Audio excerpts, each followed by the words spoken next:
weird. It smells weird in here. Hey, someone smell this.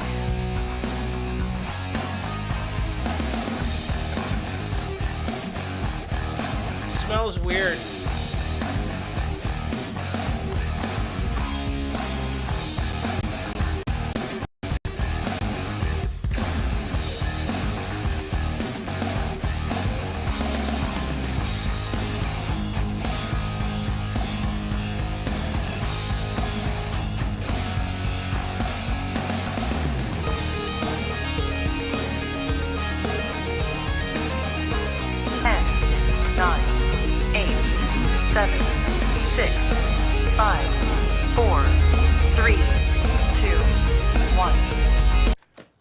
Right out. Hey, what happened?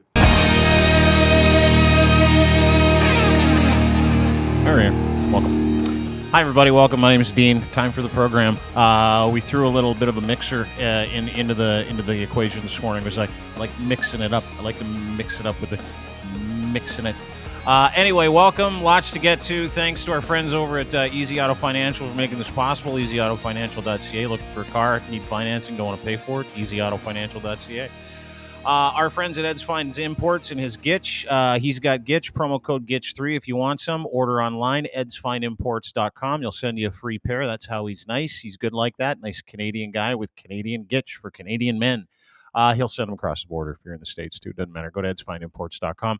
And Domination, if you're looking to get in the game with content, so on and so forth, super easy to do it. Go to domination.com, dmntn.com. Like I said, we like to mix it up here on the program. Please welcome James DeFiore, Lachlan Cross, and my friend Lou Paracelli, tattoo artist to the stars. Lulu. I call her Lulu. Lou. Thanks for having me. Lou. Thanks, guys. Lou. How are you? Lou. I'm great. Lou, I'm great. Lou, I love the theme song, though. That makes me feel much more welcome. Lou's in the house. Do. Her house. Do. Doing the podcast with Make three it losers. stop, make it stop. Lose back. Da. Great. Da. Wow. Da. Someone get that man a straw hat and a cane. How are you? I'm great. I'm great now. It's nice to see all three of you again. Always good to see you. Is it? It is, honestly. It makes me feel good. Do you enjoy doing things like this? Like you're. If anybody doesn't know who Lou is, had her on the show for years. She was marvelous. One of my dear friends. She's now like you cannot. When's your next appointment to get a tattoo? When's your next available appointment? 2023. Later 2023. Wow. It's silly. She's impressive. She's the most famous tattoo person in the city. That's kind. Maybe you are. You have to be, right? Like, I mean, is there anybody else that you know of that has no availability for the next 2 to 3 years? There's a few. There's a couple, like a handful of us, I guess.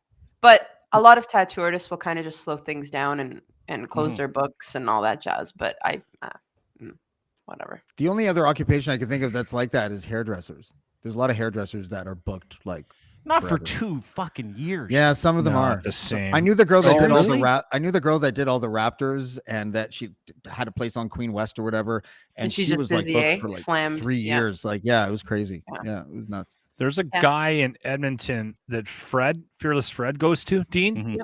And I don't know his name. I'm not a tattoo guy, but I do know anytime his name comes up, everyone talks about how hard it is to get in to see him, and his stuff is he's really good at doing like characters, comic book stuff, and Fred will like book holidays.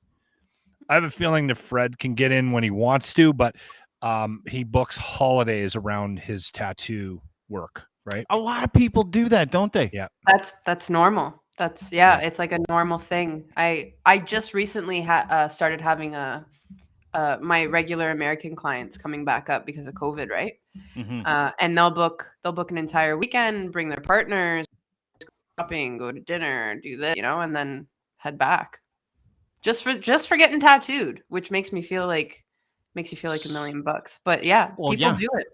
It's great. No shit. Do you do anybody famous, Lou? Yeah, I've done a few NHL players, some football players, just people around town, but nobody Hollywood yet. I'm not sure if I even want to dive into that. We'll see. I don't know. What do you mean you're not sure you want to dive into it? Like you're not sure that you want to tattoo famous people? Like you don't want to be the next I think Kat Von D? I don't know if it's I don't know if it's something that would benefit me, just because I've created my career off of like catering to people who gave me a chance at the beginning, and so they've become my regulars. You know what I mean? So to completely make room for people who are you know, like A-list or B-list celebrities, you really have to clear your schedule, which would mean that their appointments would be completely just like shifted out, right? So yeah, but then there's the opportunity of being able to charge that famous person 5 times what you would charge the other person too, right? And I know you don't do it for the money, but I mean, you know, it's there in case you had a. But I mean, I like money. Who doesn't like money? Yeah, I like money too. I love money. I don't respect money, but I like it, I guess. I know. I don't respect it. I don't really know it very well. I need it. I like it. I enjoy having it. I've never fucking had any. So. I'm with you. But listen, one of the things, and I'm glad you're here because we're going to have you throughout the show, and we're going to talk a little bit about not just tattoos. We got Chris Guy to get to. I've got his entire financial statement, and so we're going to show everybody that. That's going to be a lot of fun. Don't ask me how I got it. I can't talk about it. Yeah, I don't know if you're following the. Are you following this guy? Have you seen some of the craziness? Talk about tattoos. You would have never have given him that massive mechanized dick tattoo on his neck, would you have? No, we probably would have had a discussion as to why. Why so phallic, Chris? I don't think it's actually a dick. It is. It's a collection of mechanized transformer dicks. You've got to be so careful with that stuff, man. Like half the brain power that is my job is what could this look like to someone who's just looking at you quickly? You know, maybe he was punked by his tattoo artist. You know. Maybe he didn't. Maybe he's that stupid. You think that he annoyed the person that does regular work on him? Would he even have to? He just walks in. I'm putting dicks on that guy's chest for sure. Because we had him on and he explained. Because you asked him. You said, "What's with the big dick neck tattoo?" And he went, "No." He went and he laid it all out with some religious thing or something. That's remember? Hey, it's on you. It's on you. Yeah. He tried to pretend like he was like, yeah, dude, this is a neck tattoo from the Norse god, you know, Willy Schlitz or something some like kind that. of religious significance. So it was a rather uncomfortable moment. Oh man, that's not a dick. So look at this tattoo, Lou. I just wanted to get.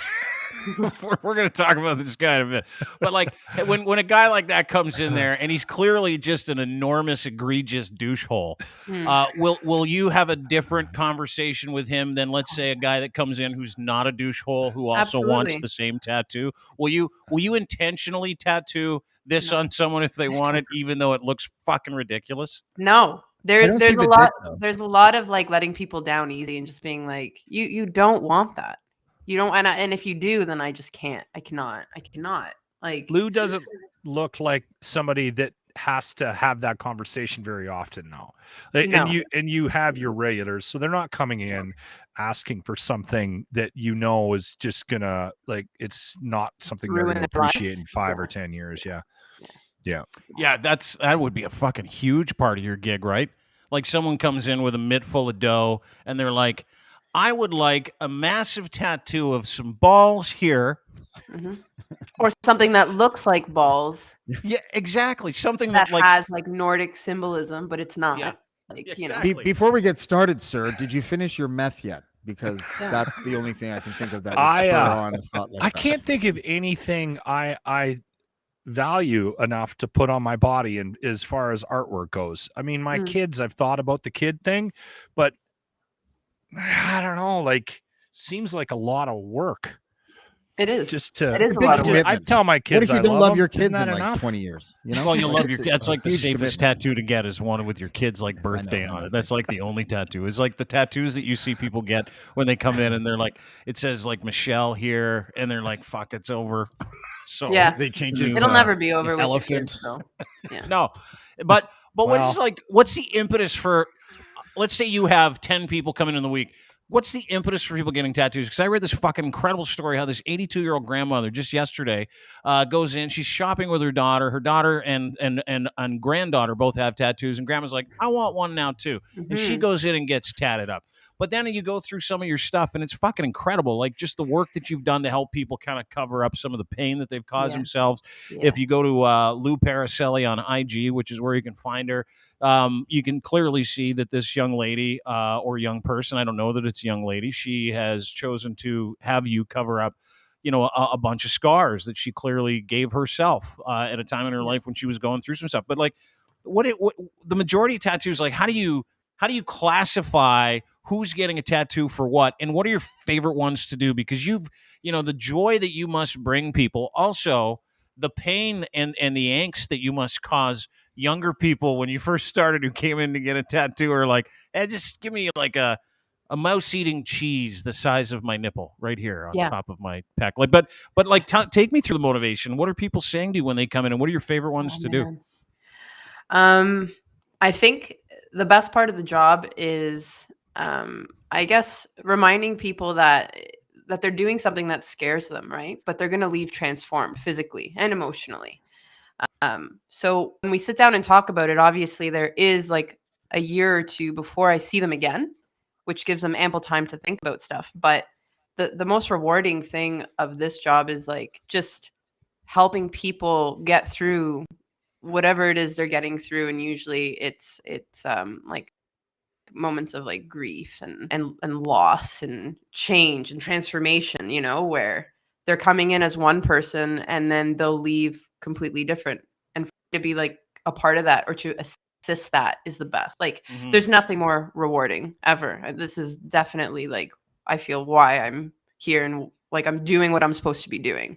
Like legitimately. It's awesome. It's awesome. You feel like this is your calling, right? It is. Yeah. It does. Genuinely, I feel like I'm in the perfect job, and I'm obsessed. It must be really rewarding as an artist. It's so rewarding. I'm obsessed because you can you can write songs, you can paint, you can do all these things, but like what you do stays with the recipient forever, unless they get removed, obviously. But like, you know, so you're a part of them in a sense, and I think that's pretty rare as far when you look at cross disciplines and different types of art. That there's not really anything like that.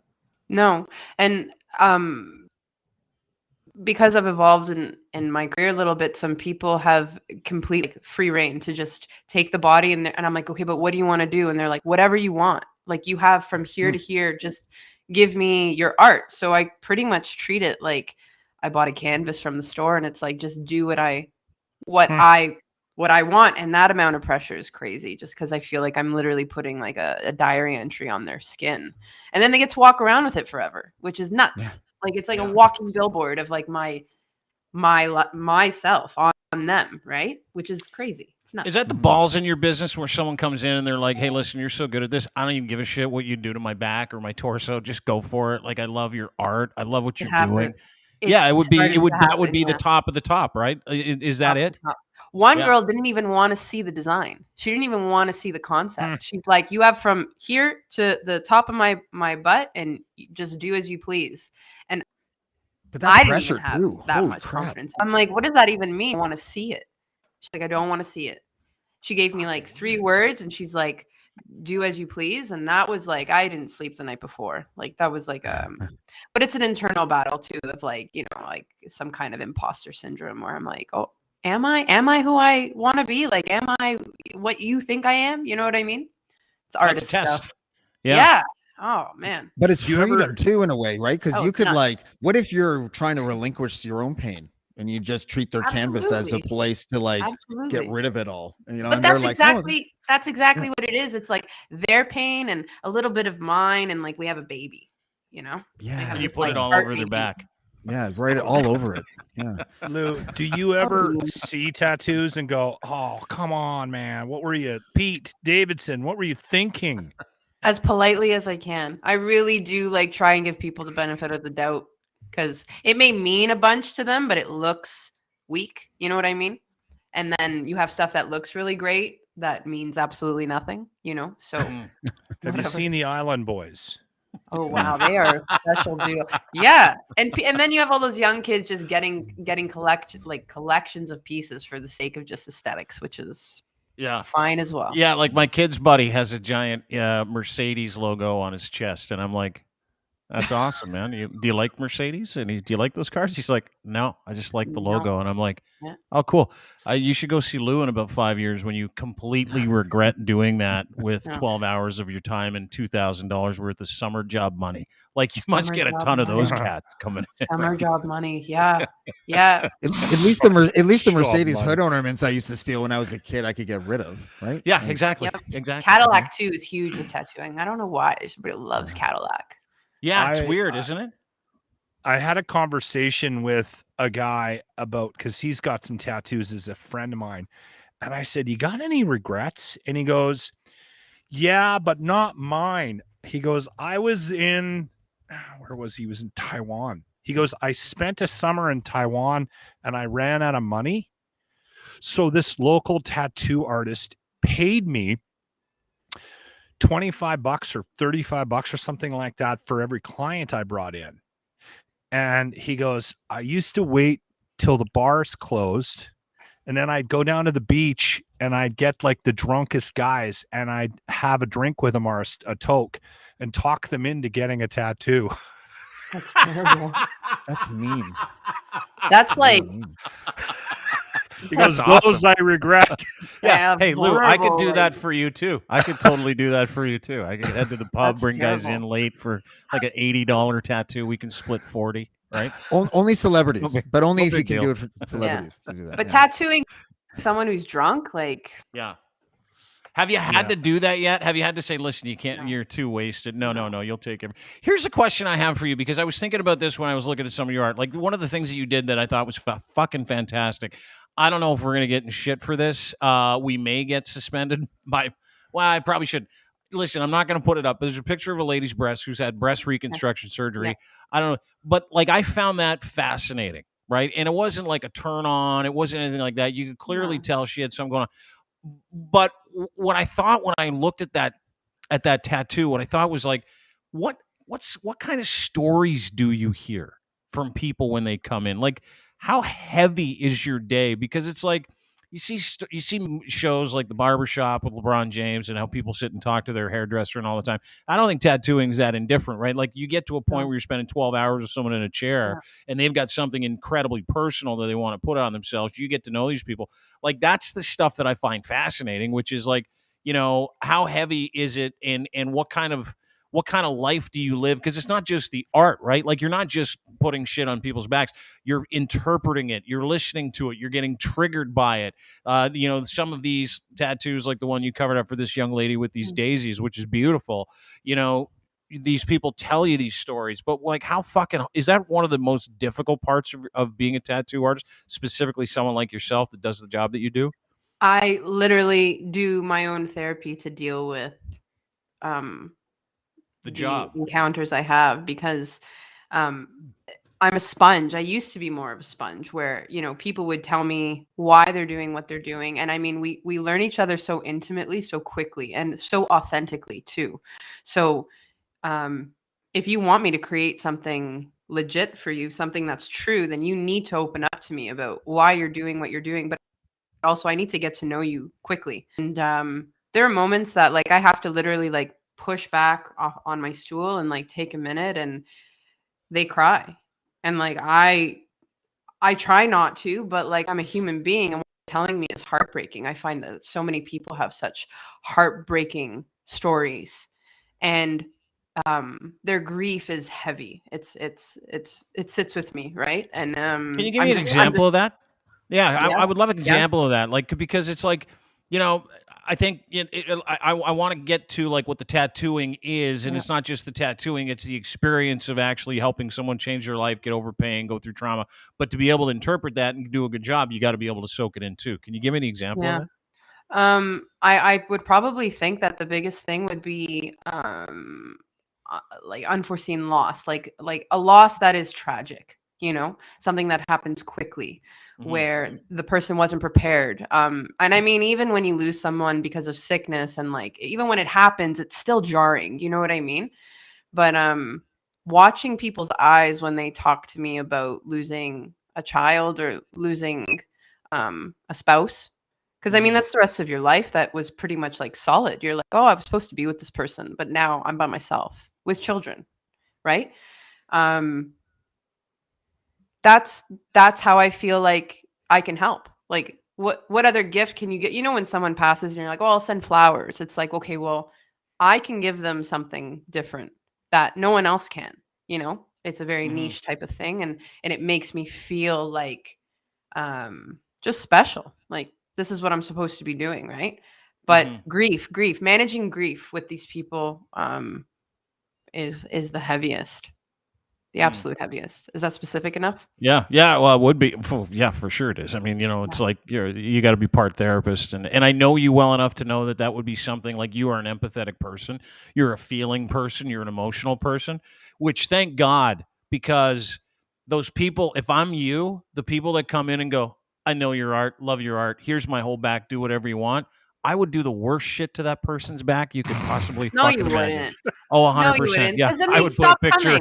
You know how people go, hey, can you take a picture with my phone? Take a picture of us with my phone? And I'm like, sure, back up. I'm the guy that takes 400 pictures of myself and says, there you go, hands them their phone back and splits. So, like, if someone, thank God you're a better person, because if someone said, take my back, do whatever you want, it would be a giant picture of me and a whole bunch of other shit that no one cared about. Yeah, it would be. Because I would you have do the mentality that you can take it off. I can't take it off. I can't erase it. What'd I can't. you put back there? That's a box the joke. of corn pops. I think the Steve-O tattoo is probably one of my favorites of just himself. Like, yeah, with the one that he did on Jackass when he was in the Jeep. Oh yeah, where they tattooed him when he was off-roading. But I like stuff like that too. It's playful and like it commemorates like a time in your life when you're an idiot or you're with someone that's crazy or whatever, and like you get that little smiley face when you're in Amsterdam or whatever. Like I like tattoos like that too. Quick little. Do you have tats that you won't do? Do you have like certain things you're like, yeah, I just don't do those tattoos? Anything like driven from hate, pretty much. Yeah, say no to the swastikas, probably. Yeah, Yeah. Definitely not doing that stuff. But also I'm really just trying to like pull away from the popular as well. Like I'm at a point where I'm like, I really don't want to do what you're seeing in a generic Google search anymore, Like how can barbed wire? I was just gonna say barbed wire. Dated. That's I don't you know what? There's still it's a pretty dated style, but you have people who just like love their tribal tattoos, like the Mike Tyson, that's a whole other thing. Tattooing people's faces too, right?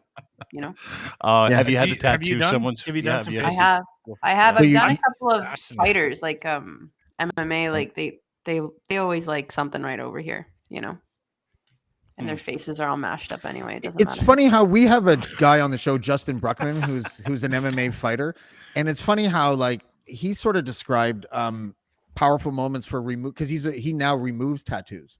Oh, okay. So it's interesting how the people when they come see you, they're going through transition and they're they came to you to get rid of or to get something beautiful put on them. There's lots of loss attached to that and everything. And then when they go see him, never probably taking away your tattoos because your tattoos are dope as fuck. But when they have to get tattoos removed, it's the same thing. Like he sort of explained it like it was like people that are going through transition and they're trying to like turn a new page. I got this one in a back alley in Bangkok. I think I want it off. Yeah. You become a savior for that person. Yeah. Is it hard?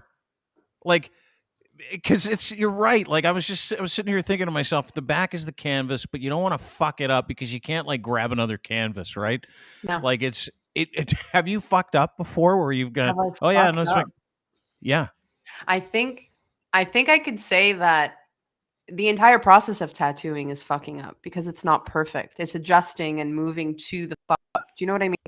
Yeah. It's terrible to say because people are like, how could you say that? But it's so organic. I'm not a printer. You know what I mean? So if I'm doing a straight line and I veer off track, I know enough to counter it to make it a little bit know enough to adjust to the imperfection. Do you know what I mean? Mm-hmm. Mm-hmm. But anything bigger have you than done that, many? I'm still stuck on the 80-year-old woman who went in to get a tat. I mean, the skin's got to be a little thin, no? Oh man, dude. Skin is Have huge. you started yet? Yeah. Skin is huge, right? And age is a huge thing Yeah. with that. So like it's honestly, the older the client, it's like tissue paper. And it has the same type of feeling. So when you go in a little bit too hard or like too fast, it splits. Like it just like tears like quickly. It's messy. What about heavy drinkers? I'm guessing somebody who's spent a good chunk of his life hard on the booze. I bet you that skin's not bad. good either. I've had to have conversations with people where I'm like, if you're coming back in a month, you cannot have a drink. Not one. Not one. Seriously.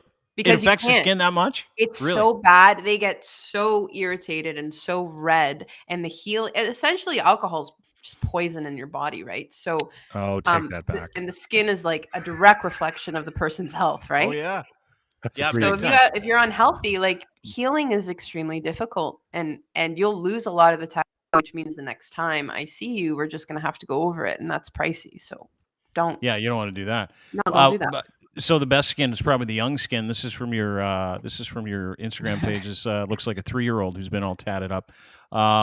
So that's way to go. Yeah, it is real. That's not real. It looks real. Did you tattoo? That's my son's Halloween costume. It's my Is it son's really? Halloween costume. Yeah, I just grabbed it's like lacy or something. Justin isn't it? Bieber's tattoos, and I made him Justin Bieber for Halloween.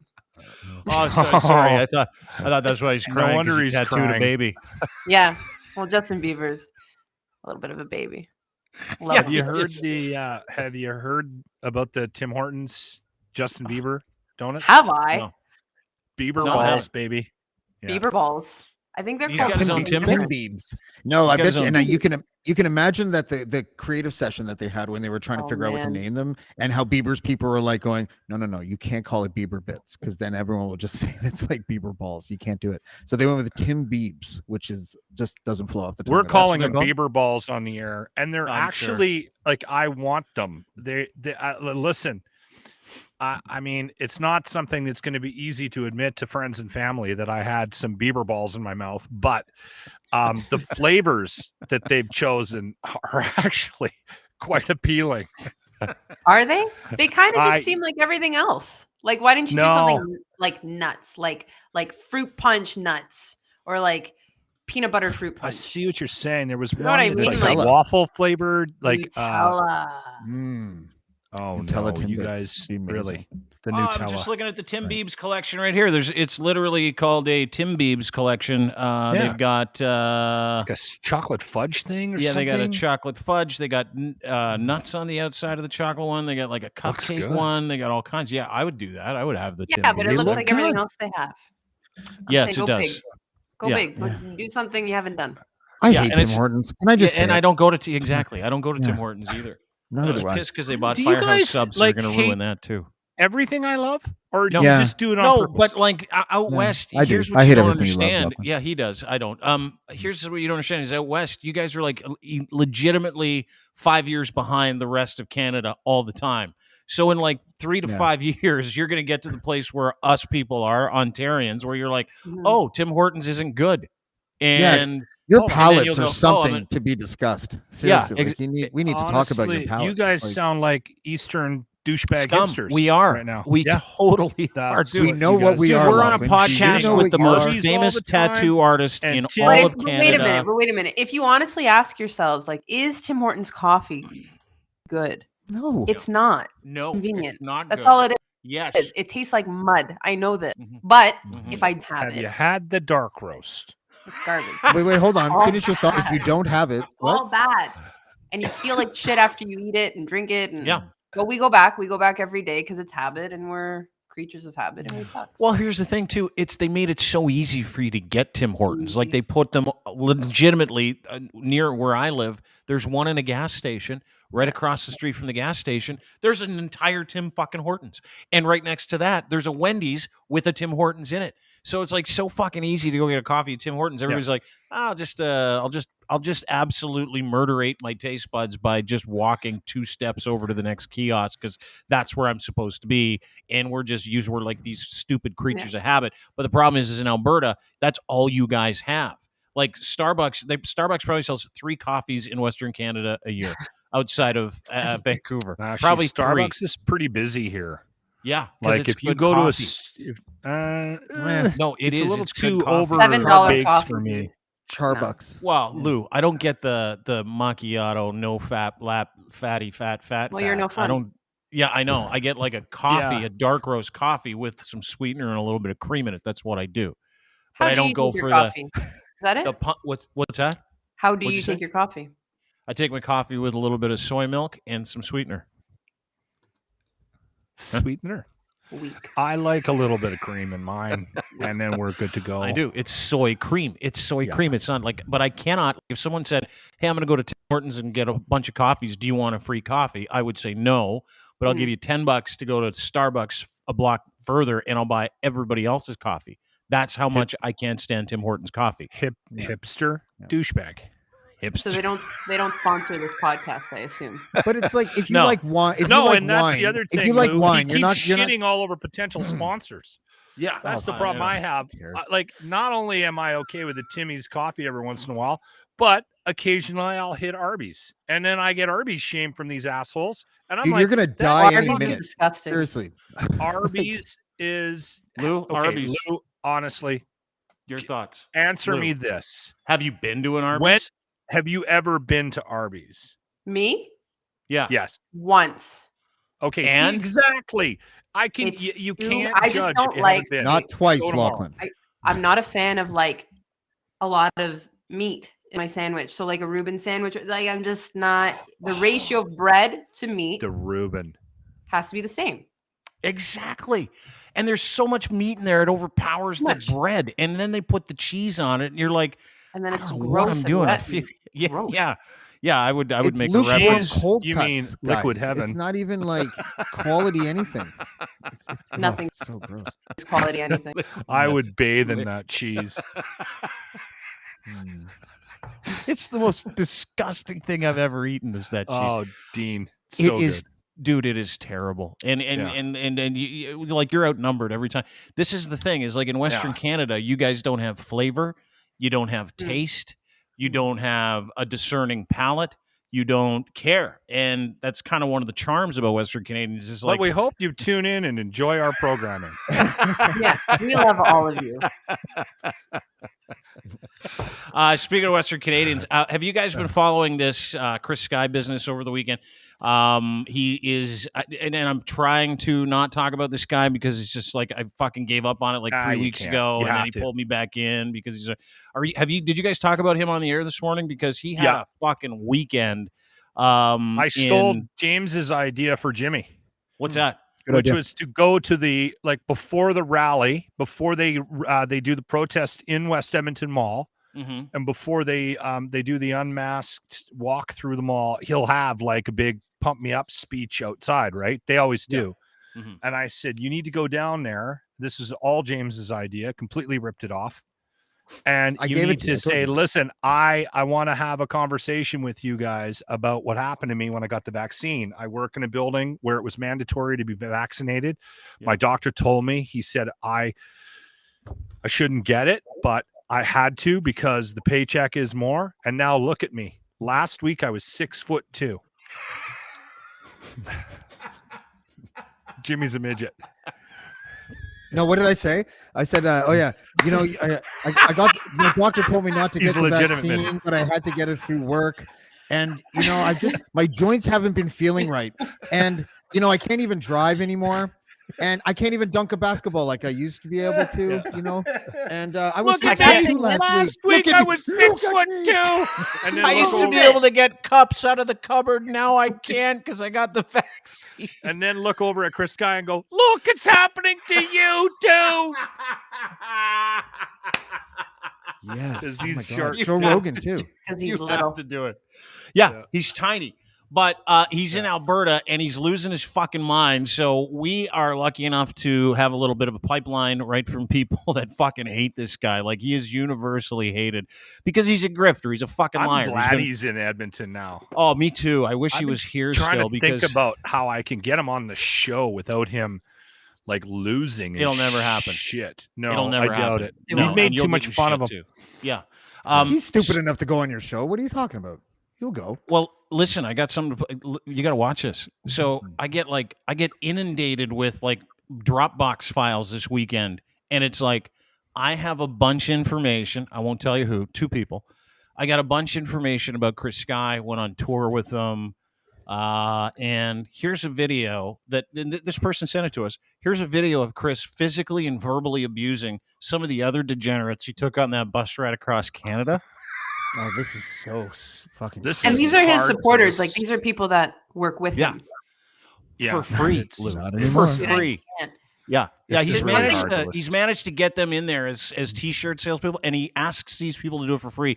But have you seen the video of him legitimately losing his shit on people that are helping him? Yeah. Watch. Yeah, and listen again. Some people might go, "Oh, it's wrong for a human being to treat another human being like that." These are all anti-vaxxers. They're not fucking human beings, but it is still really funny. It is awful. Yeah. It's the fucking mission. I don't give a fuck about people's emergencies. There's shit on the fucking bus. Do you understand? Yeah. If you listen to somebody else again, I swear to God, I will literally grab you. I will grab you out, throw you out of the fucking bus, and leave you. Anybody else has any fucking problems, get the fuck out right now. Do you understand? I will not put up with this. You are already fucking late, and then you pull over. You think I give a fuck? This is my fucking bus. For a fucking mission, not for you guys to have a fucking party. Do you understand me? Yes. Do you fucking understand me? Yes. I swear to fucking Christ, I will kick you all out when we get to Windsor. You can take your shit and you can all go fuck yourselves. Why Windsor? Fuck. That's like one of Dean's pep talks before we go on air. Well, that's how it went before. Yeah, I thought it was normal. Is that not normal? Yeah, back when you and I worked together, do you remember how I would just scream at you guys? Yeah, you don't fucking get this bit right. I'm going to let you off outside, and you're going to go for a fucking walk. I've had some moments I regret, but I don't get that hot. What did you say, Lou? What did you say? I was going to say, like, when you did pep talks like that with us, I took it as motivation. Like, it just fueled me for the day. Yeah. Just so everybody knows, I've never done this. And also, just so everybody knows, we're not even a quarter of the way through this fucking bad boy yet. He is, and correct me if I'm wrong, probably on cocaine. You understand me? Yes. Do you fucking understand me? Yes. I swear to fucking Christ, I will kick you all out when we get to Windsor. You can take your shit and you can all go fuck yourselves. Do you understand me? Do you understand me? My priority is getting where I need to get on time, not making you and you happy. Do you fucking understand? Yes, sir. Yes. I don't think you do because you listen to Z, you listen to this person, you listen to that person. The next fucking time, that's gonna be your fucking head. Do you fucking understand? Look at me in the eyes. Yes, I do. Do you fucking? Yes, I do. Do you fucking understand? Yes. You said that last time, yes, and you're still fucking around. We texted you, we called you, we're 20 minutes behind. You are an hour behind, and then you fucking pulled over. To tell you, I don't give a fuck. You're not supposed to call me and tell me you're not going to listen to what I said. You're supposed to just do what the fuck I said. Do you understand? Yes, I do. Yeah, so why the fuck are you calling me? To try to tell me, oh, by the way, we're already behind, we're going to pull over. No, I asked him to ask, can we pull over? We're 20 minutes You didn't even talk to me. They called you so and you many just times. decided you're... That's awful. I don't know if you guys can see this gigantic thing right here, but that's what Chris Sky would be eating if he ever did that to me. Like, I would make him eat my forehead. Like that. Like, what has happened in your life that's how you communicate with someone?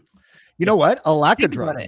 He might be coming down because he doesn't have his next little replenishment of a 8 ball of cocaine. You know, like, yeah, or a roid rage because he's a roid guy too, isn't he? That's not speculation, right? Like the steroids. He was caught selling that stuff, wasn't he? Yeah, and heroin. Years ago. Yeah. There's like a whole you can read all about it. Just Google Chris Socaccia heroin, and the guy's like, 5'2". Just pop him. Just 5'1".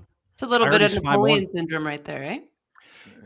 What I hear is bingo, Lou. What I hear there is a dude who has never heard the word no, and if he did, he just motored right past it, probably with chicks too. What I hear there is a dude who is serious about making some money. What I hear there is a dude who is either on drugs or coming off drugs, to everybody's point. But what I hear there too is fucking awesome. I know that you guys are wrapped up in the he's so mean stuff. Keep in mind, he's doing this to people like him. Like he's doing this to mini versions of him. And now these guys are like, there's whole groups of them trying to speak out. Like, not just speak out, but we received this incredible email from somebody about Chris Sky, who's looking for, and just so you know, he put this on Telegram. Hey, private lenders, Alberta, message me. I have a very fast and profitable deal for you. Locke, have you seen this? No. He is looking for about $900,000 for someone that he can buy a beautiful home in Leduc, Alberta. And what happened was yesterday, I got a scad of emails sent to me from someone who does private lending, who thinks Chris Guy's just as insane as we do, who engaged with him on that Telegram post and said, yeah, I'm happy to get you some money. Just let me know how much you need. This is where it starts. He's like, hi, my name is, and I'm one of the co-owners of an Alberta-based private lender. You're looking for a private lender in Alberta, finance a project. I'd love it if you can email me a rundown of how much money you're looking to secure, as well as what the opportunity is. While we're not a very large lender, be able to offer up to $500,000 in financing. After we've done our due diligence, again, please forward me any details you have. Now, I've applied for mortgages and loans, gotten them all. I don't know that this is the way you do it, though. So Chris sends back, this is fucking awesome. I work for Sky Homes. My numbered company, which I use for business, is this one. Then he says, I own a primary residence in Ontario worth a fire sale value of roughly $5.5 million. It has a $1.8 million mortgage on it that is paid entirely by my dad, Sky Homes. Not me, he says. I don't pay a dollar of it. I'm not selling this residence, he says. I also have my book and speaking engagements all around the country. Debts, that's interesting. He says, my credit's really wild because the government has a special eye on me, as well as my complex situation with various companies. He then goes on to say in the X'd out thing, which you can't see, he has significant crypto holdings, but the most important thing to him is the property in Alberta, to put it under a holding company, pay a premium for an anonymous style mortgage. He needs someone who understands his unique situation and is ready to think outside the box. Also, he's interested in getting a lawyer to sue West Edmonton Mall. That is Chris All Sky. Legit. That is 100. I cross-referenced it. That is his email address. The person that I actually was going back and forth with and trying to get this information from, he's like, hey, dude, this guy's fucking crackers. And he's going to send me a bunch more. But legitimately, the only thing this guy's been trying to do, and it kind of all, kind of comes back to that one vortex, does it not? Which we've been kind of trying to tell people. This is about a dude who's been cut off. This is about a dude that has no money. And this is about a dude who is using this and everybody else to try and get rich, or at least stay alive and somehow skeeve off of people so that he can, I don't know, organize his life. But that's like legitimately what the dude said. He's like, hey, fuck, I just need $600,000, $950 for this place in Leduc. Beautiful place. I've seen it. Nice place. But he is literally pandering for $600,000 and said he can put $350 down.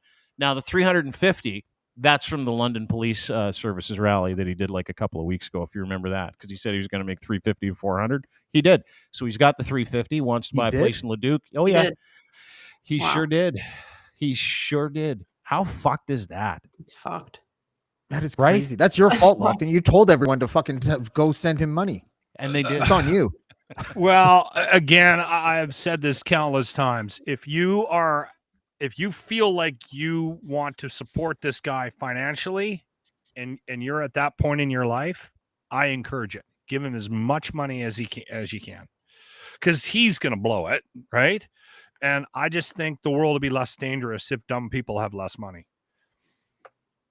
Yeah, that's true. I just think it's fucking it's insane. I find it amazing that people are only catching on to this now. Right? Like, I find it fucking fascinating. People are only catching on to the fact that we've been telling people for you as a fucking criminal. I have a question for you. So we have this battle every time we bring him up on the show, right? Like, because no one's talking about him in the press. If you turn on the nightly news and he's at a rally, they will say, they'll go out of their way to make sure they don't mention his name. I've seen 3 or 4 like news stories that directly involve him, and they never mention him. They never interview him. So mainstream media has completely. So I'm thinking there is some sort of concerted effort to avoid talking about him, and then we talk about him on podcasts. I've seen a lot of stuff on social media. And when we talk about him, I feel this overwhelming need to explain who he is. And I wonder what the percentage of the population is that knows him. Is it less than 10%? Like, how big is this guy outside of social media? It's probably around 10%, but also it's the mainstream media has been doing that for about 3 or 4 years now, and especially since COVID. Like, they're producers and editors of papers and stuff. They sit there and they say things like, we don't want to promote the Chris Skies of the world and encourage anti-vaxxer behavior. So they're doing the social engineering shit, and it's probably not newsworthy anymore. It's probably more newsworthy before. And before I found out about the 350K, that's newsworthy, because I think that's insane to me that he made that much money. But are we sure about that? Like, how do we know that he made 350K? Yeah. Dean's not the first time I've heard that. I've heard that but hearing before it and knowing it are two different things. Well, I'm just saying it's not like something that I just heard Dean say. I don't know why, but I've heard somebody else say that he made over $300,000 at that rally for the police. I heard the spike protein of COVID can kill my dogs from various people. That's what I'm just saying, you know. So when we do talk about him on the radio, like we did that bit this morning about, you know, sending James down and you know, claiming that the vaccine made him a little person. And we played some audio from the rally this weekend in Calgary, like where he was going crazy about the West Edmonton Mall and how they're going to go through there with 100 people and hog-tie all the security guards. We played that audio, and I go out of my way for like 30-40 seconds to explain who this asshole is. Because I don't know if we're talking about somebody, because anybody outside of the podcast circle, like I mentioned to my wife a couple of weeks ago, who I said, do you know who Chris Sky is? She's like, no, not a clue. And that would drive him fucking which crazy. Made me feel better about the world we live in, to be honest. Yeah. So how do I know it's 350 grand? Is because it actually came out of the actual email. He wants to quote, buy a country residential home in Leduc. Price is $950. Looking to put down $350,000, roughly 35. Obviously, lowest possible rate. So that's how I know, because he wrote it. Well, but even as like an investor, that might not be true still, though. You know, that's still what's that true? Just looking at that video of him turning against the people that follow him, is that not bad news bears? Like, I would never put a lump sum of money on somebody who reacts like that. Like, that's just like a disaster waiting to happen. I think he's lying. I think he's lying because the email, he wanted to make it seem like he could pay it, and then he's like seeing if he can make that money now. Like, I bet you he's lying. Dude, here's the unredacted version of that email. Oh, I've got his business number in there. I probably shouldn't put it up. It's a live broadcast. Everybody take screenshots. I'll tell you that his dad gives him $6,000 a month cash. His dad gives him a pretty big family, no? Oh yeah, Sky Homes. So his dad owns the mortgage on it, $5.5 million home, which is a lie, and he owns 1.8 on it. So it's probably like a $1 million home, and he's got a mortgage for 1.8. So there's that, and then on top of it, he's like, my dad gives me $6,000 a month, plus he pays for my visa, plus he pays for my gas, plus he pays for my car, plus he pays for my insurance. The dude is in his late 30s. Like. It's hard to believe he doesn't have any real sense of accountability. Character, no? Like if you have things handed to you, man, like that's why he reacts the way he does. That's Arrested Development. He's still the same way he was when prom happened. You know, the same guy. I do too. He's just fucked. Like. You know, everything, like, I at first, when we used to talk to this guy, I was like, oh, fuck, you know, he's just a crazy dude. We'll put him on. He's non-compliant. He hates the government. It's easy to fucking hate the government, right? What's more than that? But then you get, I know, but then you get to know the guy, and then you see what he's all about, and then you start putting the money trail together, and it's like, oh, he's just a fucking terrible human being. Like, he's just a lying, cheating, stealing, it's fucking degenerate who treats people like shit until he gets what he wants. He's like a fucking child that way, right? He calls himself a motivational speaker. on the best check in the his world. Twitter bio out. This will be your fucking Check his Twitter bio That's out. motivation. Read his Twitter bio. I read it this morning to Grant off air, and we all burst out laughing. Yeah. What does it say? Dean, I'll have it here in a second. I'll have it just What a up? second. I'm gonna get it. What is? Hang on. Just read his Twitter bio. Fuck! I muted him. Oh, there he is. I muted him because I can't fucking stand What him. up? blocked me. I never even did anything to Twitter that. bio. Human rights advocate, world-class speaker, author, Oh, yeah. business professional. Hmm. I don't know if people know what professional means. Does he know what professional means? He's a professional ranter. I'm a World fan. class. World class. Yeah. I'm a fan. I'm Elite. a fan. Yeah. I'm he a needs to be fan of erased from this conversation. guy. He should It's- totally do a TED scream. I mean, talk. A TED Talk. Here's his bio. ChrisSky.com. Human rights. All the advocate. Matrix he's thing world-class too is speaker, just Human rights like he advocate. thinks he's Keanu Absolutely. Reeves, right? Get him, Like, APOC. He does. He thinks he's Keanu Reeves. Anyway, just another fucking it's just another level, right? Like we're getting to another level that we knew we'd get to, and we told people about it. And the funny part is no one's fighting for him. Like I don't get one piece of. No. I used to get hate mail from Chris Sky fans every day. They'd be like, "Fuck you, Chris knows exactly what he's talking about. He's the only one that's fucking making it work, right? He's the only guy. Fuck you guys." And I'm like, "Oh, whatever." And I We would got get some like hate 20 this of them morning. a day. And then you got some hate this morning about Chris. Yeah. But like he's literally out in Alberta. He's found his people. Like you got a lot of people like that out there, and I'm shocked that we got well, a not lot of shocked. we got some people that would follow him, but we have some like-minded individuals, but it's still a very small group. The thing is, I mean, I understand how everybody thinks about Alberta, but this province is not what you think it is. It is not. And I keep trying to tell you guys that this city is very fucking liberal, man. Like it really is. They have these rallies and there are people that go out, but this is not as Alberta is not as redneck as you think it is. Come on. It just isn't. I was there's surprised an when I element went of to that. Calgary that Has it it wasn't evolved? really as conservative as far as the attitudes went. Like everyone was really friendly. There was no whatever. It didn't feel like like a really conservative place, like something in like Texas, like Houston feels conservative You go over up there. I mean, you go hang out at a bar in Fort Mac between shift change, you're gonna see an element that you're gonna see a hardworking blue collar crowd, right?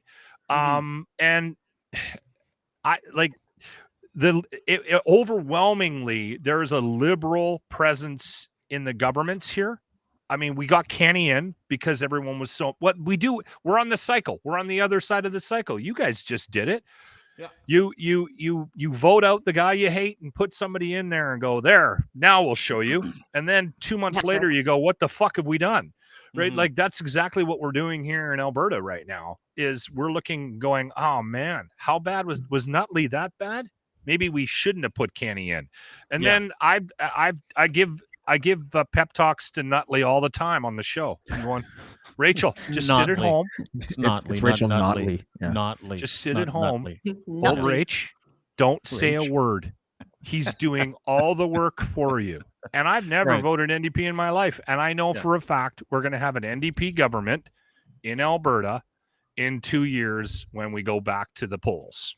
Well, but this is different, right? Because this dude has legitimately captured the imagination of every other idiot that doesn't want to get a shot. Like, and these people are like, it's a very different thing. It's like, watching him implode is different than watching Jason Kenney implode because Jason Kenney still gets up, or Doug Ford, which hasn't happened. Jason Kenney still gets up and goes, okay, we're doing this next week. We're doing that. This guy all he does is create conflict and then tries to monetize it. He's like the trailer park version of Rebel News. You know what I mean? If that's even all fucking possible. You mean the backyard of Rebel News? Yeah. Yeah, but he's successful in getting what he wants. And if we continue to just give him a platform for his voice, then sure. I don't think he is. I think he's a fraud. I don't think he has. He any is a of that fraud, money. but there's people who follow him blindly, right? It's culty. It's very culty. Huge.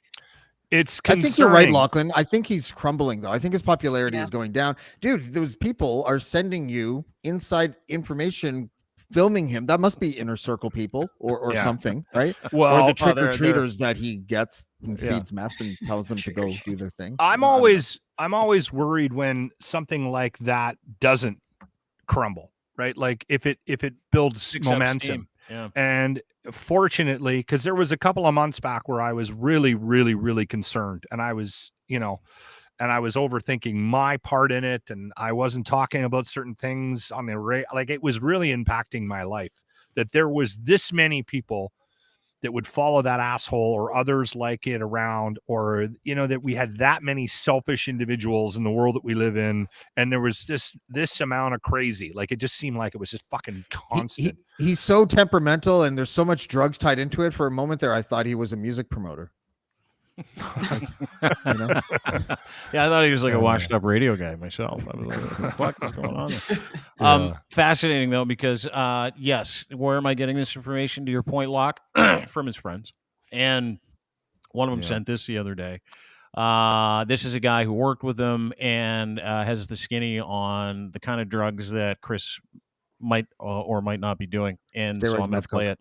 Because, you're fucking 2 out of 3 ain't bad. But to all you fucking morons, I'm days away from sharing publicly my court case, my expert witnesses, the affidavits, every dollar that was donated went towards my legal funds.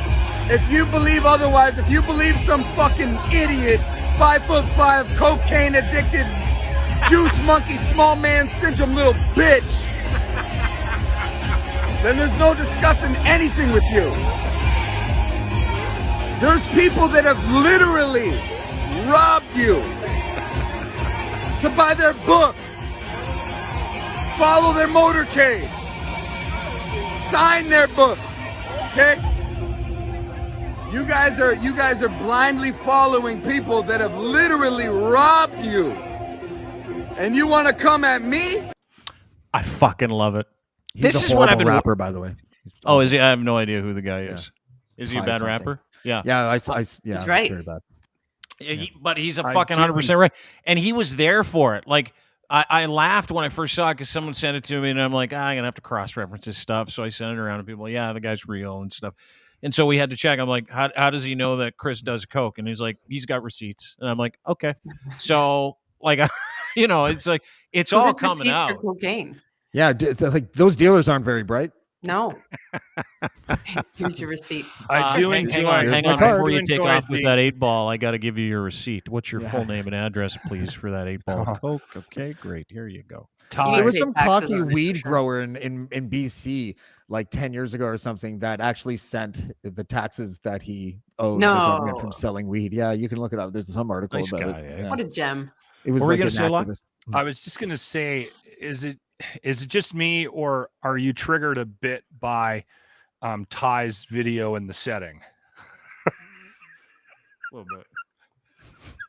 I'm triggered by his beard. Like I would have, because I'm looking at that guy going, listen, he's ripped a bunch of people off choice, too. Right? I may have been a little less, before I made something like that public, a little less intoxicated myself. And I might not have done it outside of a... You're not the correct demographic, Lachlan. A bar in Costa Rica? Yeah, you're not the target. A nightclub in Costa Rica. What it looks like. That's what it is. That guy took off and went to Costa Rica after he helped Chris sell T-shirts for about a year. He's like, I'm fucking leaving. I'm going to Costa Rica. And Chris is like, that guy stole $35,000. And then that guy's like, no, I stole that $35,000 myself. I stole it from you, who you stole it from other people. Everybody's stealing. That's the thing about yeah. Right. That's the thing. Like, that's what I fucking... crooks, man. They're crooks. Bring those phones. Give your money. Because that guy is blowing his wad in Costa Rica.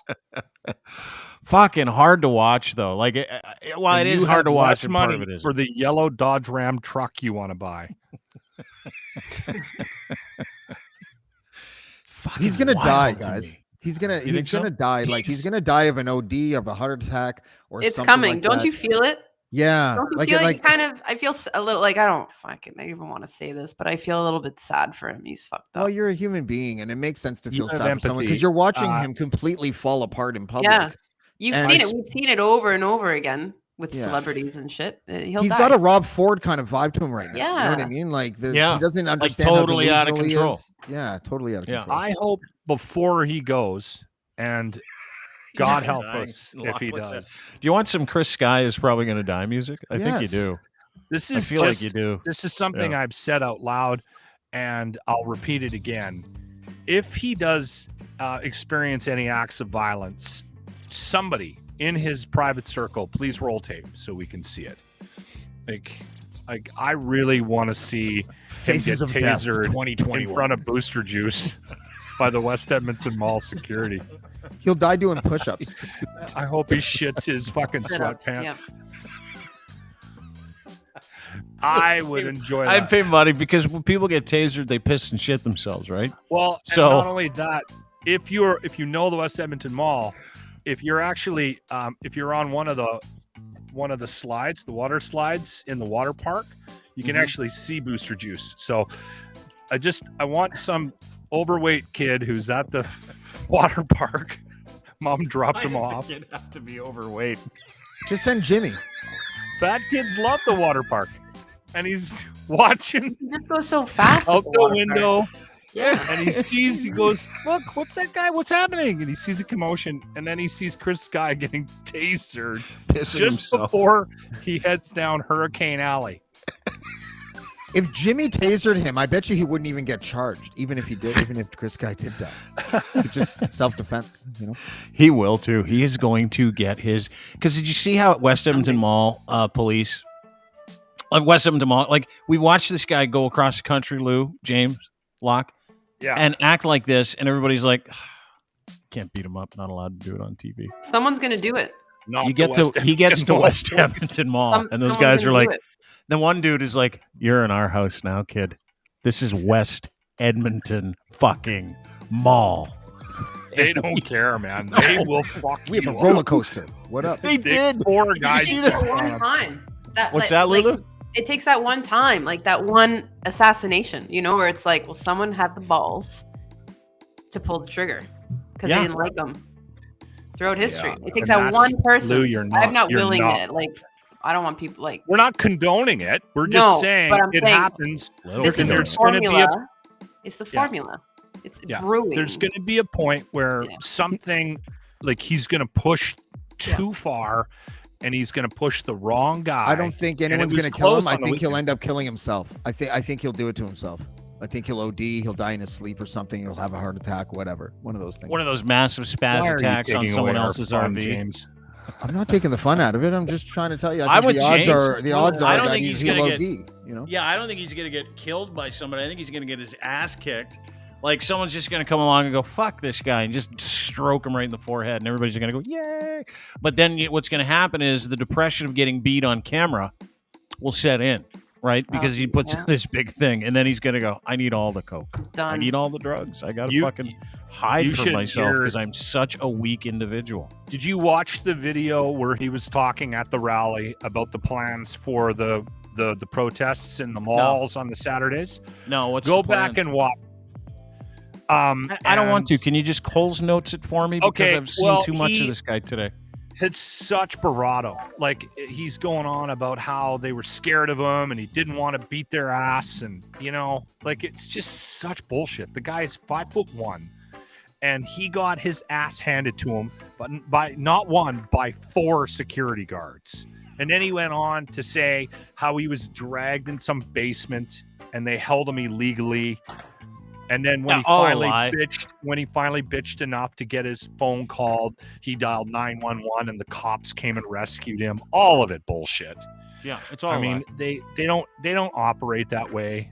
And anyway, I think he is going to experience a level of violence he's not prepared for sooner than later, especially with the risks he's taking, because he continues to try to push the envelope and push for that next video, right? And well, what else? I was thinking about this today. What else does he have to push? Like, everything this guy does escalates, right? Like if it's not a fight, it's a big fight. If it's not an argument, it's a bigger argument, and it continues to grow. Oh yeah. We've like fuel though. I didn't see it on that pod. That's what revs them, right? Yeah, Conflict. But the conflict, and this is what he does with it, Lou, which is fucking crazy. What he does with the conflict is he takes it and then he wraps it like a fundraiser around it, and is like, I was victimized. Every single time he's like, I got victimized. And if you watch the video, this is him in West Edmonton Mall getting dummied by West Edmonton Mall cops. Fucking crazy that real cops didn't do anything and Paul Blart had according to him, Dean, all this was because they let him. Like he let them do it. Oh, was it according really? According to this video, it wasn't what you saw. Like to me, I saw 4 guys boot fucking the shit guy. Out of. Yeah, and he was like, I didn't want to hurt anybody. Right. You know, I didn't want to let hurt him. Let's watch him. Let him. Have a nice day. Here we go. We're gonna find our knee-high socks, and then we'll be on our way. With that left finger on it. I want you to listen very carefully to how brilliant his wife is, Jenny. Brilliant. She is so smart. Little Alberta. She repeats power couple everything he says, minus most of the hard words. It's awesome. See what happens. You don't have enough people. What's wrong with you? Oh, I need it. And whatever I do to you after that will be justified. We haven't broken any policy. We haven't broken any policy or law. And you can't cite anything that I breached. And I'll fucking subpoena the video camera footage. And not only will you lose your job, not only will you never get another job as a rent-a-cop again, you'll be charged. No, it's not. You know what it is? It's me trying to be a dick. So I'm going to make a point. It's cool. He wants to make a point. I'm going to make a bigger point. I will exit after she gets her socks. That's not going to happen. Well, that's too bad, bro. It's not there. I'm trying.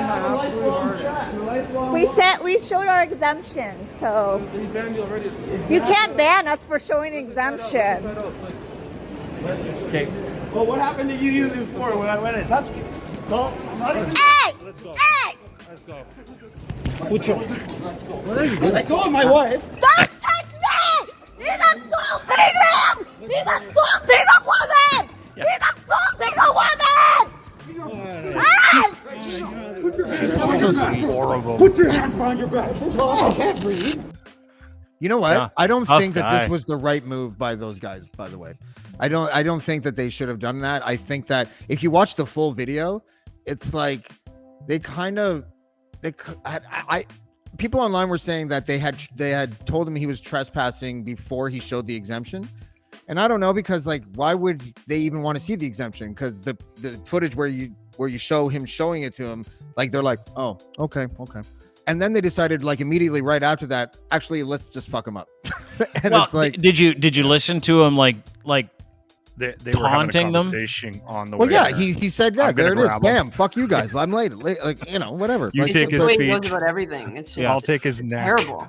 Lock, that's how it went, right? You be one security guy, I'll be the other. Yeah. And you're listening to him talk. Hey, I'm gonna grab him by his ankles. What are you But gonna that's do? when you test it. I'll That's what take 'em makes high, him, you what take 'em separates a low. mall cop from an actual cop, right? Like, Okay, You know what, though? You take him high, I Here's- take him low. Yeah. You're gonna get the wife, right, Jimmy? Because you're new. It's your first day. She's tiny. You can take her, right? Yeah. you No guys problem. sound like the movie Copland. You take Do the me dumb a chick. favor. You take the weak dumb chick who just goggles like this all the time. And we'll take Chris because we know he's got a powerful upper body, but he skips leg day all the time. water So weight. we'll start at the legs. Yeah. Okay. Boom. And then they took him out. Yeah. I kind of get what James is saying. I wonder how this is being viewed by the management group of the mall. Interesting Like, you asked. I they emailed see this? Andrea. Yeah, I emailed Andrea, the head of security at West Edmonton Mall. Andrea's her name. Look Yeah. for it. Good. I said, congratulations, you did a great job. She goes, thanks. We really enjoyed it. See, I think they did a good job. That's not going to do well Didn't for they? that. I mean, They did. this will never see the light of day, James. Not it. No, like he's got this no is court nothing. case. He's Dude, got he went nothing. in there, started acting like a tool. West Edmonton Mall cops are allowed to say, hey, you're not allowed to be in the mall because we don't like They your gave face. him ample time. Yeah, exactly. He's but if you proud watch the of whole him. video, he looks better than he did just in that clip. That's He threatened them. Yeah. Yeah, You he need said more he did a guys. good Did you hear job. that part? He's like, you need more guys. And they're like, actually, we don't. Watch this. They guys that get into that Yeah. profession too, I think they enjoy that. Like, I'm not suggesting they go out of their way to get it, but I'm saying if it's there, take it. That's a good day. Oh yeah. Right? Like when they go home, they don't go into the have that story. Yes, Lou. They don't go into the break room and go, "Hey guys, listen, I walked by 15 stores on my way here. Everything's great. How about you? Yeah, me too. Everything's great. Walked by 21 stores to get here. Happy to be sitting here." No, they go into the break room and go, "I just beat the living shit out of Chris Sky, and it was fucking awesome." What a better That's time how they to go shine, into man. Take your time. Take your story. Yes. I wonder how they're going to handle this so-called protest on December 4th. Is this a real thing? Is this really happening? Like it's a protest, and the December plan is 4th, to go the 11th, and the 18th is to his go. The point of it is what? To just march through the mall without a mask? Yep. Ooh, dangerous. I wonder if they will do anything. Like if I have a feeling cops will probably show up. And I bet you they'll just let them do their thing. What is with the mall thing? I remember months ago. We were all joking about like before I found out. I was like, "Fuck! Like, is the food court that important?" And that's where they met. And I was like, "What?" Like I was just joking. Oh yeah. Like it's such a weird way to show your. You've never lived until you hyper get consumerism. Like it doesn't make any sense. Diarrhea from the food court Chinese. You know what? I live in Killaloe, Ontario. Population 800. I think Manchu Wok right now would feel like authentic fucking Japanese food. Like it really probably is. A water chestnut is like this delicacy, man. Oh yeah, Manchu Wok. This wok isn't gonna Manchu itself, motherfucker. Hey, don't shit on Manchu Wok, Lou. It's one love of it. Yeah. Love it. Manchu Wok might be Manchu Wok. See, these are. Why would I let's go shit on through Manchu Wok? Just Arby's. I thought you were. I didn't know. Just I Arby's and Tim Hortons, two Canadian staples. That's all. Don't worry about Manchu. No, but Manchu Wok is just killing me. Manchu Wok is probably my favorite food court item. If you said, Dean, name your number one food court item, every mall in Canada, which one would it be? It would be Manchu Wok. That's right. Number one. Booster juice number two. You just mentioned it. I'm like, I love a nice booster juice. Yeah. And don't go to sleep on taco time. Taco time's not bad. Taco Bell out here, but they've doubled those up with KFC. Yeah. Where you can go in and you can get a nice little box of a few items for like $5. And a Dairy Queen burger in a pinch is not. And a sometimes bad day. those nondescript Chinese food places are okay, where you can get combos of 4 things. You just got to avoid the orange chicken because it's too sweet. You know. Okay. Lemon chicken's risky too.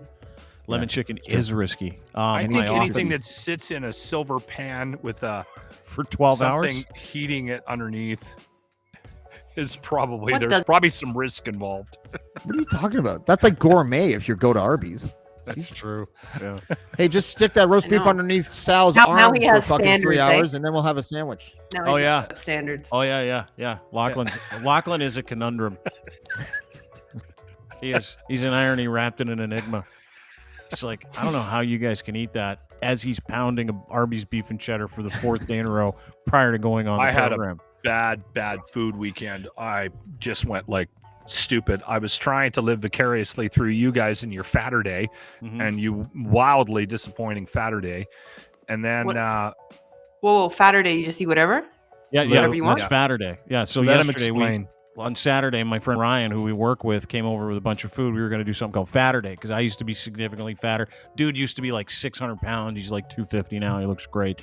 And so we were going to go to return to our fat guy roots and have like all the food we didn't want. So this was on the menu. We had pork belly bites, had those. They were delicious. Had these. These are jalapeno cornbread rolls. Had some stuffed mushroom caps. Still have a few of those. Had some pulled pork. Here's the problem. Ryan had a fucking medical emergency when he got here. So he gets here. He's such a fan? Is that why? No, dude. He shows up with all this food, and he's standing next to his car, and he's got one arm on his car, and he's got a bag of food in the other, and he's like, I can't breathe. Oh. Legit. He's literally taken the Fatter Day thing to a whole new level. You know what he did was he didn't eat all day because he was so excited about Fatter Day. Yes. And then had a blood sugar attack in the driveway. Had a blood sugar attack. And he almost fucking died at my house. Like he was like, I can't breathe, and he's like green, and I'm like, dude, you want to come in? He's like, go to the hospital. And my friend Viv was here, and she's like, take him to the hospital. I'm like, because we were all gonna like film it. We had it all figured out. We had cameras. We had everything. We were ready to go. So Saturday was a bust because it took literally Ryan 7 hours to get back to a point where he could drive home and think probably won't have a heart attack if I just go now.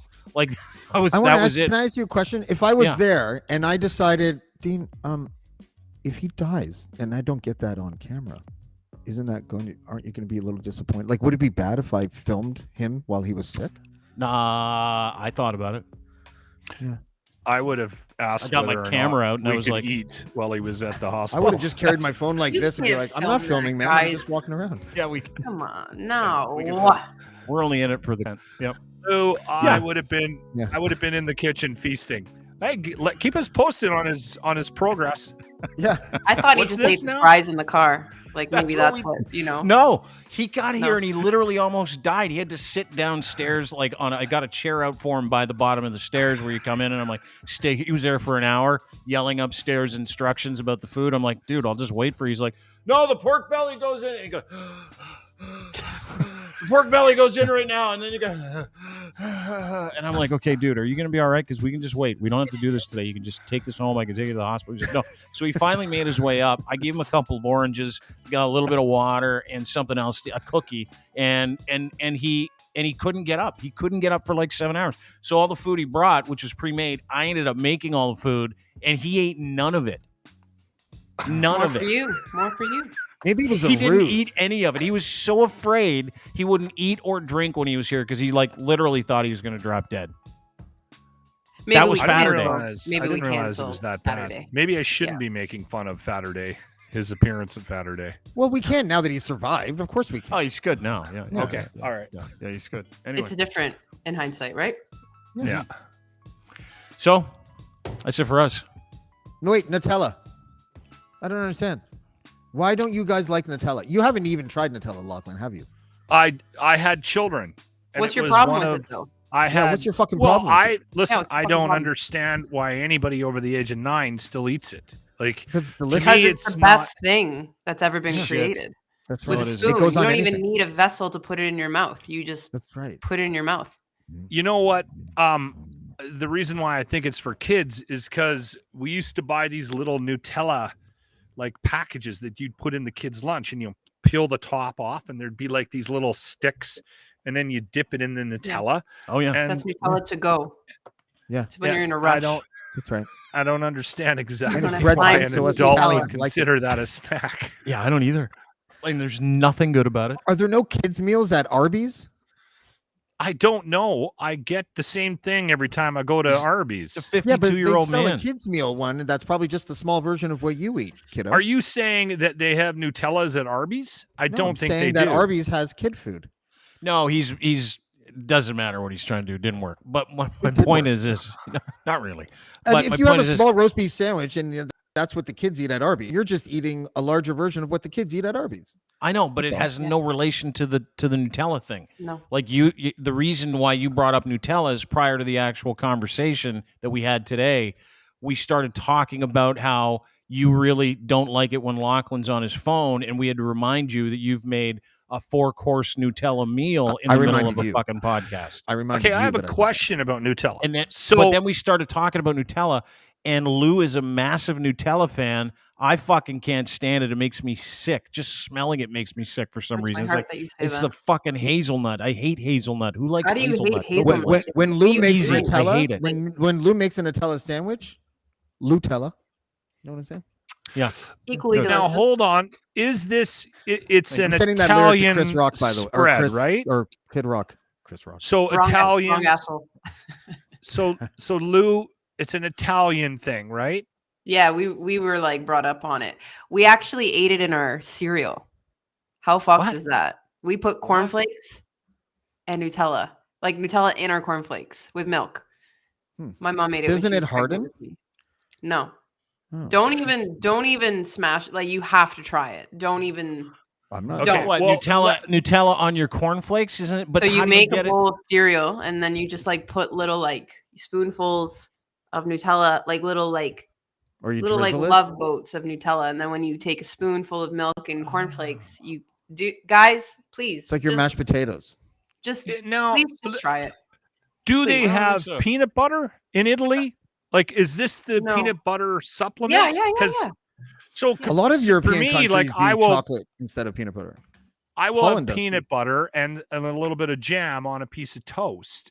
Like, right? Like, yeah. So that's what I grew up on. And that Nutella is that, and I'll still eat that. Is Nutella that in Italy? Yep. Nutella is that. It's your version of peanut butter. Yep. Okay. Yeah. Right. That's because hazelnuts hazelnuts were more plentiful in that area of the world than, say, peanuts were. Peanuts. Yeah. So my that's my daughters, understanding of it. when they were kids, they got it, and then they stopped eating it after a certain point. Like, because it's so I garbage. just assumed it was like a kid thing, right? And James has the palate of a 9-year-old. He's drinking apple juice right now. So we always just assume that he's the just funny he's a thing about child. that is that before I joined this show with you as a co-host, Lachlan, everyone used to say that, like, you know, that my diet, I almost had like a snobbish kind of diet, because I make, like, you know, we make like butter chicken and jerk chicken and stuff. And when I did the show, I was thinking, what do I want to eat when I'm on the show? And then I kept on thinking, well, something that will make me like up. So I chose like sugary things and gave you the impression that my entire diet is like of a 9-year-old. Well, I think it's there's funny a to me point 'cause it's where not. you grow out of the sweet, right? Like when you're a kid, you might have more sweets in your diet, right? Like, and you're drinking apple juice, and then you're 13 and you try coffee for the first time. Why and is then- orange juice okay, and- but apple juice not? I'm confused. I'm just confused. Some guys never stop. They keep going. Whereas there's that transition for a lot of people. And I know this to be the case for men. Like, I know a couple of, like, if you meet anybody that still drinks Pepsi, like they drink a Pepsi in the morning instead of, they stuck on the sweet thing. They stayed there. They never left, right? They probably still pour sugar on their cereal or stuff. Like, people gravitate away from that when they get a little bit older. Your taste buds change a bit, right? Yeah, and I don't know, maybe it was the fact that somebody was feeding me beer when I was like 12, 13 that kind of changed me. But you made you a man. Yeah. You though, James, you've sort of stayed in that sweet lane, right? I only like chocolate. I don't like candy. I don't eat candy. Okay. You know, I don't eat Pop-Tarts. I don't even eat cereal. But I'll eat anything chocolate for the most part. I love chocolate. Are you a Pop-Tarts, Dean? Oh, guy? dude, yeah, Pop-Tarts are No. Toaster strudels, guys. Toaster strudel. I got 4 boxes in my freezer right now. I got the blueberry, I got the apple, I got the jam one, the red one. I don't even know what it is. It might be strawberry. Toaster strudel with Nutella would be dope instead of drizzling that crap. Don't be a fucking idiot with my food, James. So, anyway, back to what I got. Last night, I run out of toaster strudel. And I'm thinking, what do I really want? What do you really want? You know what I really wanted? Pop-Tarts. And I had 2 of them. I had 2 packages of Pop-Tarts at around 8:30 because I'm like, they're so good. Did you toast them or just straight out of the Absolutely pack? not. You never toast a Pop-Tart. Toasting a Pop-Tart is what fucking losers do. If you're a loser, you toast Pop-Tarts, and you know why you're a loser for doing it? Because they break apart. You can never really enjoy them. The you don't want it. The hot they were made for the goddamn toaster. Yeah, I know They are, but they're burnt cardboard. Like it's yes, burnt cardboard. Only the but chocolate the ones are second you good. put them in, the chocolate ones are terrible. They're The the only s'mores good ones terrible. are fucking awful. You talk about an evolving palate. I used to just do the s'mores and the chocolate ones when I was a kid, and now I'm like, I only have jam flavored Pop-Tarts. What a man! The sophisticated palate. Yeah. No, I don't toast my Pop-Tarts. You're a fucking idiot if you toast your Pop-Tarts. No, you don't, right, Lou? See, I exactly. thought you toast. I haven't had them 200 years, but That's why they're called Pop Pop-Tarts, because they pop out of the toaster. Just so Yeah. you know. Yeah. Ding. Yeah, ding. But you're not Can I have supposed some to French use fries? Yes, but we don't fry them. Oh. Okay. Isn't that just a potato, Mom? Shut up and eat your raw French fries. Before your dad puts them in his... Oh, never mind. Remember Brad? I was thinking of Brad. How long does it take to bake a potato in a man's bum? Isn't that what he said once? Yeah, it takes 24 hours to bake a whole potato in a man's anus. I don't And wanna you why know we know you've that. tortured somebody if you know that. Yeah. Anyway, Lou, I hope you're glad you came today. I'm super glad I came today. I learned so much from you guys. Thank you. Yeah, we did too. We learned a lot from you. I learned a ton from you. I always love having you on, and really excited to have you back. And hopefully you'll come back again. Do it again, of course. My wife gave me the assignment recently to find someone to do her tattoo. So even if it's 2023, can I get linked with an appointment for that? We could talk about it. Absolutely. Okay, good. Yeah. Thank you. Way to go. She needs to spend a little more time getting to know you, James. No, she doesn't. She doesn't want to know me. Yeah. I think I do want to know you. Why wouldn't I want to know you? It's all risk assessment at this point. Okay. Yeah. Get to know James. That's going to be a couple of weeks. So I hope you enjoy it. They have a caricature view of James, but don't worry. Yeah. Don't worry. Yeah. It's fine. Yeah. That's fine. Bang on. I'm ready. Yeah. Okay. Lou Paracelli. You can follow her at Lou Paracelli on Instagram. And she loves Nutella. She loves Nutella. She is one of Canada's greatest tattoo artists and one of my very dear friends. Love you, baby. I'll talk to you soon. Thank you, Dean. We'll talk soon. All right. Bye, guys. Talk to you soon. There's Lou. And that's it for Locke as well. And James, appreciate you guys being here. Hang in for Chris Sky. Please send Jimmy to do the old, I got vaccinated and now I'm 4'3". Please. And send me $20 for the joke if you wouldn't mind. I could use the money. I will. I saw that on our DMs and I'm like, I'm totally using that on the air today. And I didn't even give you credit.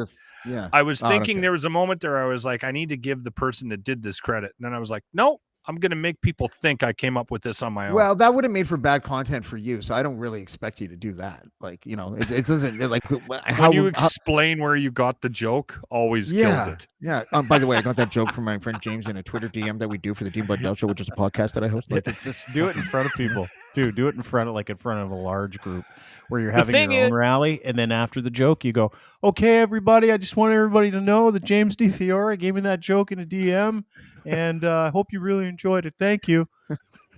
So this morning after I did that, we went into the commercial break, and I turned to him and I said, "Listen, I know because sometimes I will work Jimmy to get him to do things that I want him to do because Jimmy's first reaction to everything is no. And then, so you got to work past the no. And then if I feel really strong about something, I will continue to push him to see if I can, get him to eventually agree to it. To see if his depleted sense of self-worth is enough for him to say yes. I think what you're doing is you're misusing the word work on. I think what you mean is badger. Some might call it badgering.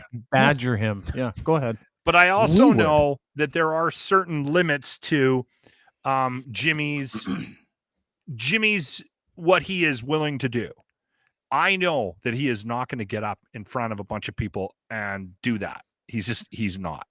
But I said to him, this will make you feel good. I said, hey, listen, I know that if you did that, that would be one of the greatest moments of our show. And he says, yes. I said, I know you're not going to do it, but I need you to know. Send a clip of him. I need you to know that would be. And so this is how the badgering starts, where you present the idea and then agree with him before he gets a chance to say no. And then I'll just work on him for the next week to see if he'll go down. You can do a clip where you film him at a podium. And then you send the clip to the organizers of the actual protest, and then they play the clip. And so you send them a clip without the punchline first, and then later you're like, oh, this is a high-res clip. And so they don't watch it. Or you control how they broadcast it or whatever in person, and you just make them play it. I think we can evolve this whole thing, too. As I'm listening to Jamesy do this. And hear me out. I need some evolution music if we're going to keep doing this. Hang on a second. I got to have some You're getting me to think here. Listen, let's evolve this whole idea. You have an opportunity here to troll the biggest pieces of shit that this country has ever seen. And I mean it. Like this is a golden opportunity for you to be the you guys aren't willing to let it go either. No, because it's incredible. Too good. Yes, it is. So now you know why the evolution of the badgering. Yes, right? I get it. Yeah. So here's what you do. You go back to the stairwell where you egged him in the face. Okay. Hang on. Go back to the stairwell. You do an ISO shot on Jimmy, and he's reading from a piece of paper about getting vaccinated. and how he loved his life prior to getting vaccinated. He used to be able to reach everything on the top shelf. He used to be able to get things out of the freezer. His feet used to reach the pedals, and ever since he got wash dishes, he could dunk a basketball, ladies and gentlemen. I used to be able to reach up and touch the sink, and now he can't. And the reason why he can't is because ever since he got vaccinated, he lost 2 feet in height. And if you don't think this is real, look at him, and then pan over to like Grant or you, who's 6'2", 6'3", 6'4", 6'4". Sorry, I didn't mean to rip you off by the extra inch. I know that extra inch is important to a dude. 6'4", you're 6'4", and play you guys as unvaccinated and full height. Funny. And like you're triplets, right? And you play that thing over and over and over again. You release it on the socials, and then you go to West Edmonton Mall and you get a PA system, and you get in the back of the radio station vehicle, and you do your own protest of people who've lost 2 feet of height from getting vaccinated. I don't think you can hammer that as hard as you're implying there, because then it makes it seem like farcical all of a sudden. But you get them to sympathize with him, and then right at the very end, he says, "I used to be 6'2", and then he walks off stage. I think that would Edmonton Freedom. Oh, you hide Edmonton Freedom Central. Yeah. If I go to the Edmonton Freedom Central page. See, they'll think that being a little person was the pre-existing condition, right? That made it dangerous for him to take the vaccine. They'll think that. I know they will. And then they're like, oh my God, they made a midget take the fucking vaccine. And then all of a sudden at the end, he's just like, yeah, I used to be 6'1". It's funny. You know what? I'm gonna work on him. I'm gonna work on him to do the video. I know he won't do it at the rally. If he did at the rally, that'd be like Jackass level legendary. Like that'd be amazing. Yeah. Well, and then you know what? When they realize that they're fucking with him, they're gonna chase him, and then there'll be like video of him running through the mall with this mob chasing him. And you can play Benny Hill music and shit. That'd be the greatest. That'd be so funny. Make sure he's in his underwear too. Yeah, like when he turns to Chris Sky on stage and goes, "Look, it's happening to you too."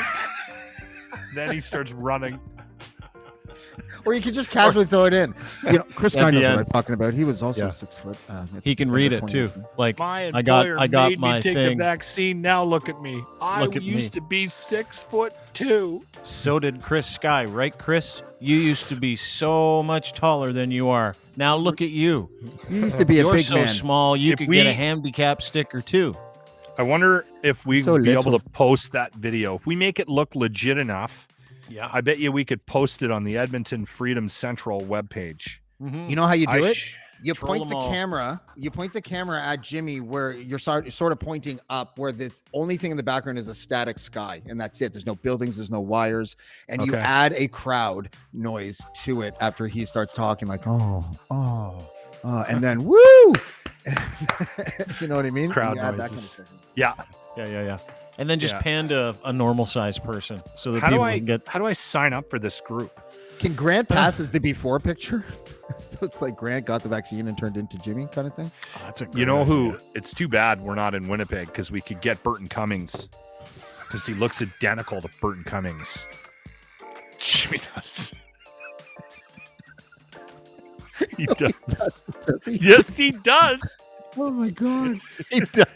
Are you serious? With a beard or without, though? Hang on, I'll find the picture. Holy fuck, that's hilarious. Like Burton Cummings. He really does look like Burton Cummings. That's why it's so fucking funny. We should get Burton Cummings in on this. Like Burton Cummings wouldn't do it. He would if you had $500. Are you telling me Burton Cummings not an anti-vaxxer? Yeah, he's totally sure he is. A lot of musicians are, man. Yeah. Anyway, that's it for us. Whew. I can't believe I don't have that picture handy. I do have one that you guys will enjoy. Yeah? What do you got? Let me see it. Oh, is that you on a horse? That's the wrong. Oh, that's just a midget on a horse. That's the wrong one.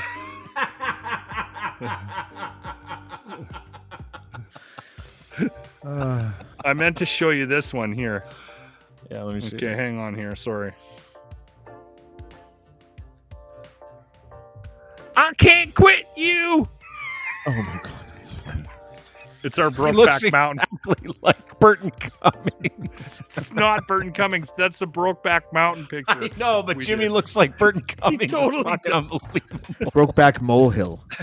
We were talking about Brokeback Mountain on the air one day, and somebody photoshopped that in about 2 minutes and sent it to us. Hey, dude, Army Chris is bored. He's been chiming in. He's like, the Jimmy Burton pick? He's like, I'll do it, and I can send it. Yeah, he's send probably... Hey, text it to me, Army Chris. I bet you he has it right now. Oh, fuck. Because he's He got does. access to all this stuff. All right, I'm out of here. I wonder if I should show that. What is that? Is that wood? Yeah, no, I know. Wood meme. It's a lot of Wood dick. Why is Jimmy the penis in that one? Yeah. Oh, hang on. No, he hasn't sent. Are we it just to going to me keep yet. doing this? Or are we going to keep Yeah, just this is a showing great way to pictures on end your the phone? show, by the way. Yeah. Yeah, I'm He's sorry. on it. We'll tweet it out. At Lachlan Cross is where you can find it. I got to pee. Oh, hold on. I got it. Here we go. All right. Over. Tilt it Yeah. down a bit. Yeah.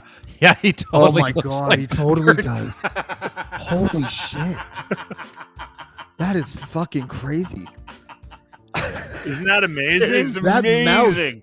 Jesus Yeah, Christ, you got to that's get amazing. Burton Cummings to play the Honestly- pre-vaccinated version of him. And he's from Winnipeg. His mom went to school with Burton Cummings. We're like, dude, somebody in the family is not telling you something. Do you think that Jimmy's little Burton? Janice was a huge So was fan it of Guess LSD Who that Burton did that? Cummings. She gets so mad when we play Lenny Kravitz versions of American Woman. Like literally, she sends hate mail to us. Oh, does she really? Yeah, we have a side by side. I'll get it for next time if we think about it. so but funny. we have a side by You side. don't even need the side by side. We got Have it Jimmy ready to for dress tomorrow. up. Yeah, we got Jimmy Yeah. to dress up like Burton Cummings in like an 80s, like the solo Burton Cummings with the like the plaid or the. You guys you use him like a prop. He looks like Oates too, a little bit, doesn't he? He looks like everybody. And here's the other thing too, like when we have an idea, like to dress him up, he's in. Like he loves dressing up. Like it's the greatest moment of his life.